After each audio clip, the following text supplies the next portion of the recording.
9 August વિશ્વ આદિવાસી દિવસ નિમિત્તે ધારી તાલુકાના દલખાણીયા ગામમાં વિવિધ કાર્યક્રમો યોજાયા હતા.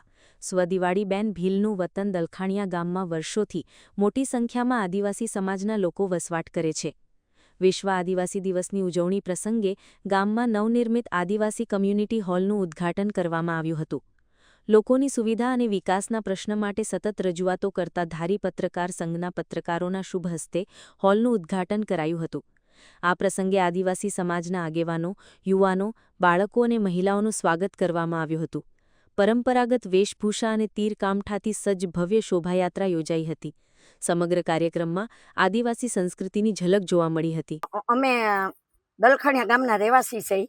મારું નામ નિર્મળા દેવજી લુણગાતર છે, જાતે આદિવાસી છીએ. અમે દર વર્ષે વિશ્વ આદિવાસી દિવસ ઉજવીએ છીએ, પણ આ વખતે અમારો કમિટી હોલ પૂરો કર્યો છે. આપણે પરસોત્તમ રૂપાલા સાહેબે 5 લાખનો બનાવી દીધો.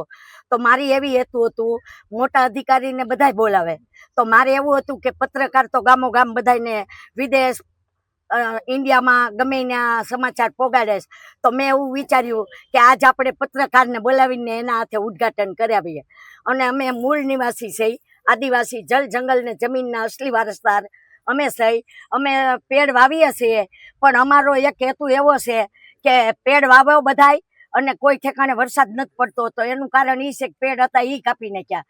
તો તમે એ કાપોમાં શુદ્ધ આપને વાતાવરણ મળે, હવા ઉજાસ, અને અમારા બધા આવ્યા છે એ બધાનો ખૂબ ખૂબ ધન્યવાદ.